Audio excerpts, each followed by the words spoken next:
Amigos, qué gusto que nos acompañe, como siempre, un verdadero placer. Pues ya estamos aquí en Don Dinero y hoy vamos a platicar acerca de un tema realmente relevante, el tema de las bolsas de valores. Al igual que la economía, pues no ha caminado como todos quisiéramos en este 2022, pues las bolsas han enfrentado una enorme volatilidad.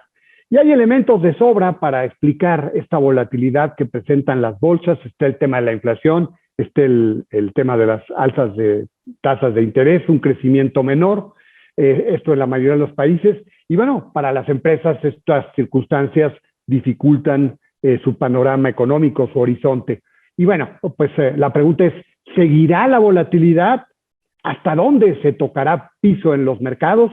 ¿Se alcanzará ese piso este año a pesar de que se habla de recesión en los Estados Unidos? Y bueno, pues hoy nos acompaña para platicar de estos temas Carlos Alberto González Tavares. Él es el director de análisis económico, cambiario y bursátil del Grupo Financiero Monex. ¿Cómo ve el especialista el panorama para las bolsas? Y bueno, como todas las semanas, estará con nosotros Claudia Angélica Rodríguez. En esta ocasión, con ella platicaremos acerca del horizonte que presenta la economía en los países de América Latina. La región, pues aparentemente, pues no parece tener el mejor panorama a futuro, no ha atravesado tampoco sus mejores momentos en los últimos años. Es una región que se ha venido atrasando a América Latina. Y bueno, pues ¿cuál es el horizonte que se presenta para esta región en 2022 y lo que viene en los próximos años, mediano y largo plazo? Bueno, pues lo invito a que nos acompañe en esta ocasión aquí en Don Dinero.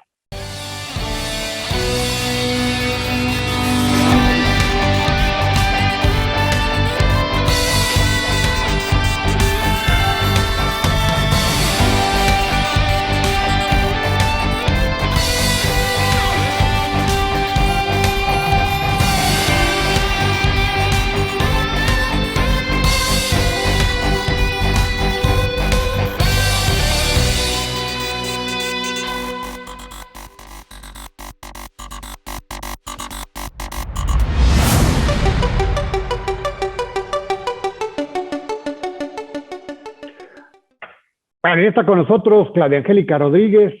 En esta ocasión vamos a platicar con ella acerca del horizonte económico para América Latina.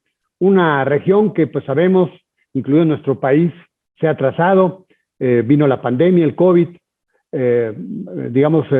comportamientos muy heterogéneos en función de, pues también la respuesta sanitaria que hubo. Pero ¿qué viene a futuro? ¿Cuál es el horizonte? Y bueno, ya está con nosotros Claudia Angélica Rodríguez para platicar acerca de este importante tema. Claudia, qué gusto, como siempre, un verdadero placer. Adelante. Pues igualmente, Alberto, y a nuestros amigos de Don Dinero, un placer estar aquí con ustedes. Y sí, Alberto, como bien lo comentas, recién se dieron a conocer las perspectivas de la Comisión Económica para América Latina y el Caribe. Y vale la pena subrayar algunos puntos más allá de las proyecciones económicas que dio a conocer para la región, en donde estableció un crecimiento de 1.7% para el PIB de nuestro país y en términos generales pues mantuvo sus perspectivas también para América Latina, lo dejó en 1.8%. Pero realizó algunas puntualizaciones interesantes. Primero, destacó que la región enfrenta, más allá de todos los riesgos que se han desatado por la guerra, por esta invasión de Ucrania por parte de Rusia, pues la región enfrenta contextos internos caracterizados por una desaceleración económica, o sea, la economía está caminando más despacio en términos generales en toda la economía, aumentos de la inflación, ya lo sabemos, y una lenta recuperación de los mercados laborales, lo que desde su punto de vista aumentará los niveles de pobreza y pobreza extrema. Por lo que consideró que unos 7.8 millones de personas de la región se van a sumar justamente a estos niveles de pobreza y de pobreza extrema, a los 86.4 millones que ya tienen en riesgo su seguridad alimentaria. Dice que obviamente lo que ocurre no se puede ver como un evento aislado, sino que es una serie de cadenas de crisis que han golpeado al mundo en las recientes décadas. Pues recordemos la crisis financiera de Estados Unidos, más recientemente la pandemia y ahora todo lo que tiene que ver con la guerra, ¿no? No obstante, hace ver que en la región pues no se han implementado las políticas agrícolas e industriales que fortalezcan justamente el apoyo a la producción y el aumento en la eficiencia del uso de los fertilizantes como se hace en los países desarrollados. O sea, América Latina tiene que ver internamente qué es lo que está haciendo mal y por qué no hemos logrado avanzar al mismo ritmo que están avanzando otras regiones. También considera que la ruptura de la globalización que se está presentando puede llevar a diferentes configuraciones regionales que se van a determinar. ¿Por qué? Bueno, pues porque se van a presentar políticas, va a haber políticas diferentes para defender la soberanía alimentaria, energética y los sectores industriales. Así es de que, en términos generales, digamos que la región se va a enfrentar a cambios muy importantes. No podemos comparar el resultado de esta crisis que estamos viviendo con lo que pasó, lo que ya ocurrió en otras crisis. ¿Por qué? Bueno, pues porque las condiciones son completamente diferentes. Incluso las condiciones de América Latina, que aunque no ha hecho por completo la labor que tendría que hacer, pues también por el otro lado tiene algunas ventajas con respecto a otras crisis. Por ejemplo, de acuerdo con el Oxford Business Group, los países, en 2013, los países más frágiles en el mundo tenían un déficit de cuenta corriente de 4.4% del PIB y ahora promedian solamente un 0.4%. Esto les ayudaría. No obstante, obviamente el incremento de las tasas que va a acarrear pues un mayor pago de la deuda, la devaluación por consecuencia de sus monedas, la debilidad de su mercado interno, la debilidad de sus exportaciones. Pero por el otro lado, ahora también, a pesar de que se está presentando una ruptura de la globalización, existen redes de comercio mucho mejores, mayor estructuradas que lo que había en el pasado, ¿no? Muchas veces se dependía solamente de una nación. Hoy pues ya también está China en el panorama, Asia en términos generales, y eso va a ayudar a los países a amortiguar ligeramente esta crisis, pero sí hay que mirar internamente porque no todo viene de afuera. No se ha hecho, justamente dice la CEPAL, la labor que se tiene que hacer. Pues sí, bien lo dices, Claudia, pues sí, no se ha hecho todo lo que es lo necesario en nuestro país. Lo vemos aquí en México, políticas que no son las más adecuadas en materia de competitividad o de productividad para el campo, una precarización de la nómina, ¿no? Y bueno, pues todo esto incide en un menor crecimiento, una menor capacidad de compra y en menor potencial para la economía, ¿verdad? Así es, Alberto, y lamentablemente hay mucho todavía por hacer, y más allá de que nos hablen de que la guerra, la inflación y que todo viene de afuera, pues también hay que hacer la labor hacia adentro. Bueno, por aquí estaremos la próxima semana. Muchas gracias. Bueno, pues muy interesante, como siempre, tu comentario, Claudia, te agradezco mucho. Bueno, si me permiten, voy a un corte y vamos a la entrevista. En esta ocasión platicaremos de las bolsas, el mercado bursátil.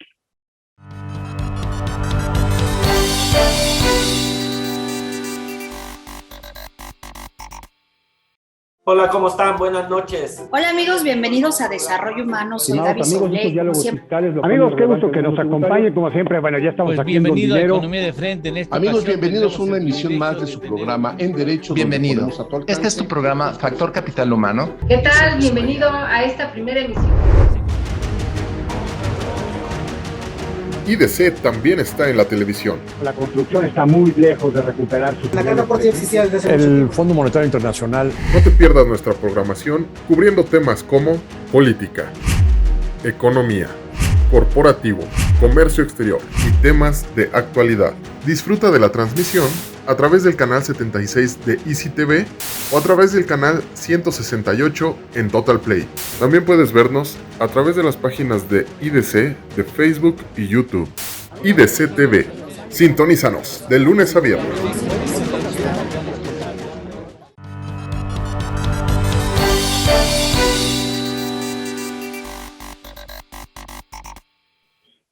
Bueno, ya está con nosotros Carlos Alberto González Tavares. Él es el director de análisis económico, cambiario y bursátil del grupo financiero Monex. Y bueno, pues hoy vamos a platicar de un tema muy importante, un tema que él conoce muchísimo, el tema bursátil, el tema de los mercados. Carlos Alberto, muchísimas gracias por la oportunidad, como siempre.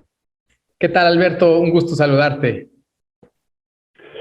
Bueno, pues Carlos, el mercado bursátil ha estado bastante complejo, mucha volatilidad en este año, en función de que, bueno, pues es entendible, ¿no? La economía también ha estado muy revuelta, la economía no ha caminado como todos quisiéramos, está el tema de la inflación, está el tema de las tasas de interés. ¿Cómo has visto el tema de los mercados? ¿Qué tan fuerte ha sido la volatilidad en los mercados hasta lo que va del año? Sí, Alberto, pues déjame comentarte que ahora la principal preocupación es el tema de inflación.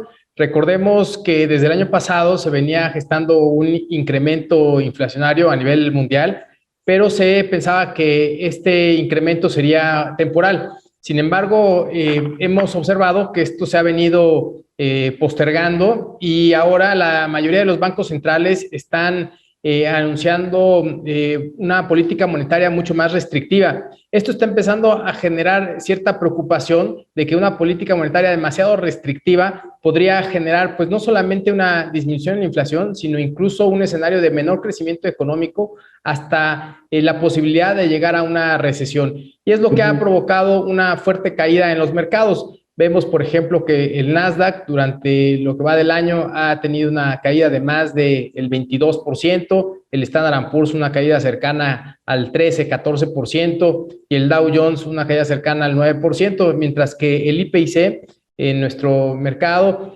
ha presentado una caída cercana al 3%.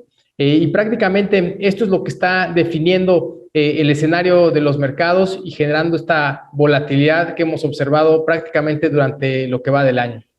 ¿El Dow Jones cuánto ha perdido? En el año ha caído cerca de un 9%. 9%. Así es. O sea que el que más ha caído es el Nasdaq, ¿verdad? El Nasdaq ha caído cerca del 22% y si consideramos los mínimos que alcanzó recientemente, la caída fue hasta el 27%. Hijo, qué barbaridad. Ahora, quizá las personas se preguntan, Moni, pero ¿por qué caen las bolsas? ¿Por qué el hecho de que pues haya inflación? ¿Por qué el hecho de que haya aumento de tasas? ¿Por qué afectan a los mercados bursátiles, Carlos? ¿Cuál es la razón? Sí, lo que vimos el año pasado fue que ante pues un proceso de vacunación, una recuperación después del escenario tan complicado que tuvimos durante la pandemia, empezamos a ver que la mayoría de las empresas presentaban crecimientos importantes en sus ventas y en sus utilidades. Sin embargo, esta fuerte demanda fue la que ha generado, por un lado, pues estas presiones inflacionarias, pero a esto habrá que sumarle los problemas en la cadena de suministro, por un lado, y por otro lado, el reciente conflicto entre Rusia y Ucrania, que ha incrementado de manera importante los precios, principalmente de los energéticos y de los alimentos. Ante este escenario, los diferentes bancos centrales han anunciado incrementos en las tasas de interés, pero que podrían continuar durante el resto del año. Y esto está limitando el avance de los mercados, por un lado, ante un incremento en el costo de oportunidad, se incrementan las tasas de interés y esto definitivamente influye en la decisión de los inversionistas, pero también a las empresas, porque podrían estar, por un lado, presentando menores crecimientos en ventas ante un menor poder adquisitivo por parte del consumidor y, por otro lado, también un mayor costo financiero, lo que repercutiría en las utilidades de las empresas. Yo agregaría adicional a esto en que durante el año pasado vimos que las valuaciones del mercado estuvieron realmente excedidas. El Standard & Poor's, por ejemplo, presentaba utilidades vistas desde el múltiplo desde el múltiplo PU, en niveles arriba de 30 veces, Alberto. Actualmente, con la caída que se ha observado, ya se ubica en niveles cercanos a 19 veces y con el crecimiento estimado están en valuaciones mucho más sensatas, cercanos a 18 veces. Seguramente te lo preguntarán mucho, pues todos los inversionistas ahí que concurren al banco, al grupo. ¿Hasta dónde, digamos, tocará el piso, Carlos Alberto? Sé que es una pregunta difícil, ¿verdad? Porque necesitaríamos una especie de bola de cristal, pero ¿se puede tener una estimación de más o menos cuándo se puede tocar el piso o qué ingredientes se requerían para saber cuándo ya se tocará piso? Sí, bueno, me parece que es una pregunta muy interesante. Realmente no sabemos en dónde podríamos estar viendo los pisos de los mercados. Sin embargo, podríamos decir que hoy, con las valuaciones que estamos viendo, para el caso, por ejemplo, del Standard & Poor's, estimamos que podría ubicarse hacia finales del año sobre niveles de 4,650 puntos. Esto aproximadamente nos da un rendimiento cercano al 13%. Para el IPC, por ejemplo, dado las valuaciones actuales y los estimados de crecimiento para las empresas que componen al principal indicador de nuestro mercado accionario, en donde estimamos un crecimiento en las utilidades a nivel de EBITDA de 5.6%, nos da un nivel objetivo de 58,000 puntos. Sobre los niveles actuales, pues nos da aproximadamente un rendimiento cercano al 14%. ¿Qué quiere decir esto? Que el mercado comienza a verse atractivo, no sabemos en dónde están los pisos, pero sí creemos que ya estamos muy cerca de ver pues niveles mucho más sensatos, niveles en donde podrían estar consolidando. No descartamos episodios de volatilidad, pero creo que con un horizonte de inversión de mediano y largo plazo comenzamos a ver niveles interesantes para comenzar a participar. Esto sin descartar, por un lado, pues una metodología adecuada, una diversificación y obviamente ser selectivos al momento de invertir en diferentes activos. ¿Y qué ingredientes se requieren para que el mercado comience a repuntar, Carlos? Pues mira, yo diría que el primer punto será que empecemos a ver un punto de inflexión en las tasas de inflación. Actualmente la inflación en Estados Unidos está sobre niveles cercanos al 8.3%. Esperamos que en los próximos datos empecemos a ver ya un punto de inflexión que empiece a moderarse. En el caso de México, estimamos que la inflación se ubique en niveles de 7.6, es decir, que ya no veamos incrementos adicionales, que empecemos a ver una disminución. Creo que eso va a ser muy importante. Por otro lado, también que continúen los datos de estabilidad económica. Ciertamente veremos una desaceleración, no solamente en México, sino también a nivel mundial, pero que este proceso de desaceleración pues no sea tan significativo que afecte las expectativas y las condiciones estimadas para las empresas. Me parece que en ese sentido podemos estar viendo pues ya estabilidad en los mercados e incluso una recuperación. Déjame comentarte, Alberto, que en el pasado los mercados accionarios en Estados Unidos han presentado un repunte cuando la política monetaria ha sido restrictiva después de un periodo de volatilidad. Bueno, muy bien. Pues, Carlos, si me permites, vamos a un corte muy rápido y seguimos platicando.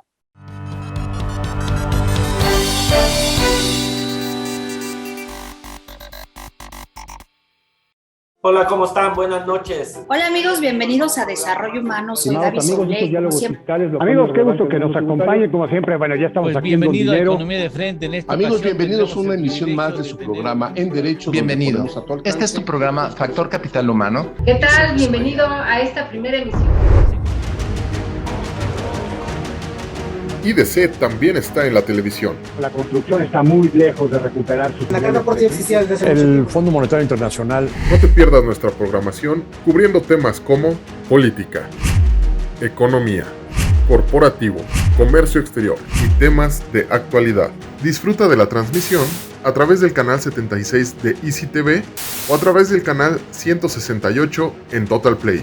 También puedes vernos a través de las páginas de IDC de Facebook y YouTube. IDC TV. Sintonízanos de lunes a viernes.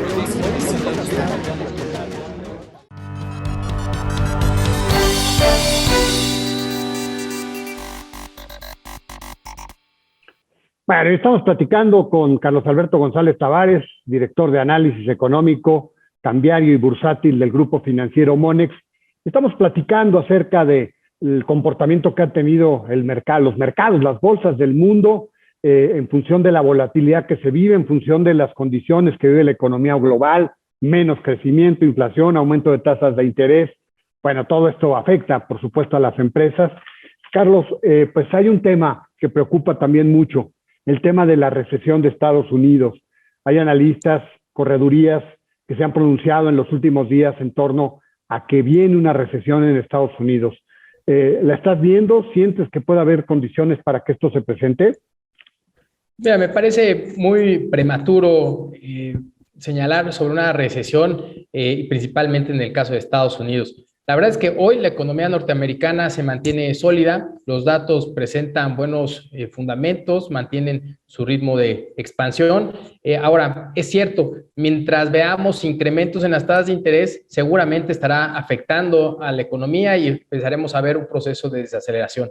Para darnos una idea, por ejemplo, la tasa de créditos hipotecarios en Estados Unidos ha pasado desde los mínimos de 2.6 a niveles del 5.3% recientemente, y esto definitivamente pues, tendrá un efecto en el sector vivienda, pero lo mismo veremos en algunos indicadores como el crédito al consumo o la venta de autos, que la mayor parte pues obviamente se hace vía crédito. Entonces definitivamente veremos una desaceleración, pero me parece que la economía norteamericana se mantiene sólida. Es momento de ir quitando estos fuertes estímulos económicos que se dieron durante la pandemia y llevar la tasa de interés a niveles pues mucho más normalizados, mucho pues más a niveles y promedios históricos y no a niveles tan bajos como sí. Estaba actualmente. ¿A qué nivel entiendes podría estar la tasa de interés en los Estados Unidos para finales del año, Carlos Alberto? Para finales de año, Alberto, estimamos que se ubique en niveles cercanos al 2.75, entre 2.75 y 3%, y probablemente todavía para el próximo año veamos una tasa de interés cercano al 3.5%. Y en el caso de nuestro país también, bueno, pues las tasas han estado aumentando. Hay quien dice que para pues la Junta de Gobierno, la acción de política monetaria de este mes vendrá un ajuste un aumento de 75 puntos base. ¿Tú cómo estás viendo? ¿A qué nivel llegarán las tasas a finales del año en el caso de México, Carlos Alberto? Sí, hacia finales de año estimamos que la tasa de referencia de nuestro país se ubique en niveles de 9.5%. Ya consideramos que será una tasa restrictiva e incluso pues no descartamos que todavía para el próximo año veamos algunos incrementos adicionales. Sin embargo, creo que también estará en función de cómo se vaya comportando la economía. Actualmente, nuestro estimado en PIB para nuestro país es de 1.7%. Nos parece que tasas arriba del 9,5% ya podría tener pues, un efecto pues, mucho más significativo en el crecimiento económico de nuestro país. Así que pues, nuestro escenario base sería que se mantenga en 9.5% y que el PIB se ubique en 1.7%. Ahora, Carlos, otra pregunta que también seguramente te harán los inversionistas. ¿Es momento de entrar ahora al mercado bursátil o qué condiciones debo tener para aprovechar, digamos, porque hay indudablemente, después de lo que nos dices, la caída que ha habido de las acciones, pues hay múltiplos ya mucho más atractivos, pero bueno, ¿es el momento adecuado o todavía no? ¿Tú qué dirías, Carlos? Pues mira, Alberto, yo te diría que me parece que es un mercado todavía de compradores. El ajuste creo que hay que aprovecharlo para estar participando en el mercado. Déjame darte algunos datos. Hoy, en el último reporte que conocimos al primer trimestre, las empresas tuvieron un crecimiento a nivel del EBITDA del 11%, un crecimiento en ventas del 13.9%, pero hoy las empresas están prácticamente entre 5 y 6% arriba en ventas de los niveles observados previos a la pandemia. Y en términos de EBITDA, estamos aproximadamente 12,5% arriba de los niveles prepandemia. Pero no solamente eso, vemos que los datos de rentabilidad de las empresas están mucho mejores que a los observados antes del COVID, en niveles cercanos al 14%. Hemos observado también una disminución importante en el apalancamiento de las empresas. Así que hoy vemos que las empresas son más rentables, están teniendo crecimiento, son más eficientes que en los niveles previos a la pandemia y el mercado ha estado rezagado. Actualmente las valuaciones de nuestro mercado oscilan alrededor de 7 veces en términos del múltiplo firma al EBITDA. Son niveles prácticamente muy cercanos a los mínimos históricos y nos parece que ya son los niveles para estar participando. Quizá en estos episodios de volatilidad, pues podamos ver que tarde el mercado en recuperar, dependiendo del contexto internacional, pero en términos de niveles nos parece que ya es interesante y obviamente con horizontes de inversión pues de más plazo y con una adecuada estrategia de inversión. Carlos Alberto, ¿son sostenibles estos niveles de las empresas de ventas, de EBITDAs a futuro, sobre todo cuando la economía viene decreciendo? O sea, tú oyes hablar de que la inversión no se recupera, oyes hablar de que el consumo interno pues nomás no jala y que va a caer un poco más en el transcurso del año. Por eso te pregunto, ¿es sostenible esos niveles de ventas de las empresas? Mira, este año el crecimiento a nivel de ventas y EBITDA va a ser mucho más moderado. Esperamos crecimientos del 5.6%. O sea, definitivamente sí estarán presentando y absorbiendo ese menor dinamismo económico. Sin embargo, hay que considerar que la mayor parte de las empresas que componen nuestro mercado tienen operaciones internacionales. Gran parte de ellas tienen operaciones en Estados Unidos o son exportadoras hacia Estados Unidos. Entonces, dependemos en una fuerte medida a la economía norteamericana, la cual pues tiene hoy una solidez económica y esto de alguna manera ayuda a las empresas y lo ha venido ayudando en estos últimos años. Así que en este sentido consideramos que bueno, pueden presentar buenas condiciones para seguir creciendo, no estarán ajenas del contexto internacional. Vemos también presiones en márgenes, principalmente por el incremento en los energéticos y en los alimentos, pero en general, a pesar de un crecimiento moderado, las valuaciones resultan muy atractivas. Como quiera, pues supongo, Carlos Alberto, tú que te dedicas a esto, pues son épocas bastante complejas, bastante difíciles, creo que no te aburres, ¿verdad?, en los análisis que tienes que hacer, pero bueno, pues hay que tomar decisiones, y bien lo dices, finalmente el tema también está en la diversificación de los portafolios, ¿verdad? Sí, en la diversificación de los portafolios, en tener una metodología adecuada, y ser pues muy selectivos a la hora de invertir serían las recomendaciones para los inversionistas. Bueno, pues muchas gracias, Carlos, te agradecemos mucho. Siempre es un gusto platicar contigo, Alberto. Igualmente, Carlos. Bueno, pues él es Carlos Alberto González Tavares, director de análisis económico, cambiario y bursátil del Grupo Financiero Monex. Amigos, nos vamos. Gracias por habernos sintonizado. Lo invito a que lo haga la próxima semana. Aquí estaremos, como siempre, al pie del cañón. Que la pase bien.